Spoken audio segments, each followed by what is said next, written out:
और इस बीच एक और अपडेट देते दर्शकों को। दरअसल वहां से लगातार हमें नई नई जानकारियां जो मिल रही हैं। यूक्रेन को सुरक्षा दी जाएगी, ये ट्रंप ने कहा है। तो जो यूक्रेन की मांग रही है सुरक्षा को लेकर, दरअसल यूक्रेन का बार बार ये कहना कि जो अनुच्छेद 5 है नेटो का जो सिद्धांत है, उसमें सामूहिक सुरक्षा का सिद्धांत, यानी किसी एक देश पर हमला होगा तो सब पर हमला माना जाएगा, उस लिहाज से नेटो में प्रवेश चाहता था। तो इस लिहाज से अगर आप ट्रंप ये कह रहे हैं देवनाथ साहब, तो हम इसको महत्वपूर्ण मान सकते हैं कि आप तैयार हो सकता है यूक्रेन शांति समझौते के लिए। देखिए, इसमें कोई शक नहीं है कि यूक्रेन इस शांति समझौते पे तभी दस्तखत करेगा अगर उसे पता लगे कि डोनबास का जो एरिया है वो ना देना पड़े।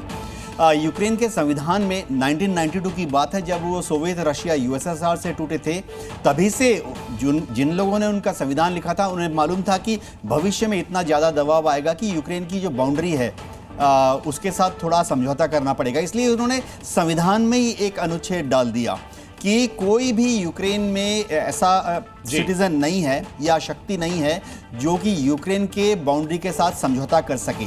अगर ज़ेलेंस्की ऐसा करेंगे तो जाहिर बात है कि उन्हें इस समझौते को अपने पार्लियामेंट के सामने रखने में बहुत दिक्कत होगी। शायद उनको इम्पीच कर दिया जाए, इलेक्शन में ज़ेलेंस्की का पॉलिटिकल करियर ख़त्म हो जाएगा, उनकी पार्टी भी ख़त्म हो जाएगी। अब क्या नेटो के द्वारा यूक्रेन को जो सुरक्षा गारंटी दी जाएगी वो शायद ना हो, क्योंकि सबसे बड़ी कमिटमेंट क्या है, हथियार तो वो देते रहे हैं पिछले 3.5 साल से। सिर्फ एक चीज़ की कमी थी कि क्या नेटो के troops, boots on ground, American troops, British troops, ये क्या हजारों या की संख्या में या 10,000 की संख्या में, 20,000 की संख्या में यूक्रेन में डिप्लॉय होंगे? ऐसा नहीं होगा। जो ट्रेंड हमने 3.5 साल में देखा है, कुछ खास स्पेशलिस्ट जाते हैं 1 दर्जन 2 दर्जन, ऐसा ही भविष्य में भी होगा। नेटो में हम ये ना सोचें कि सारे 32 के 32 नेटो के देश जो हैं वो यूक्रेन के समर्थन में हैं।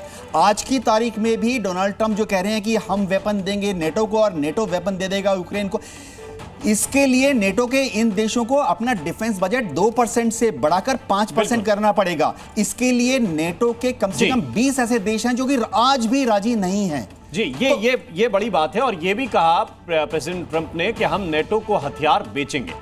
अब आप सीधी किसी की मदद कर रहे हैं तो मदद कीजिए। अगर आपने हथियार बेचे और फिर उन्होंने वहां पे सप्लाई किए और अगर आपके सैनिक वहां पर नहीं उतरे तो किस बात की सुरक्षा गारंटी है? जैसे यूक्रेनियन अभी लड़ रहे थे वैसे ही यूक्रेन की फौज लड़ेगी। लेकिन दोनों के बीच बड़ी दिलचस्प बातचीत हुई है।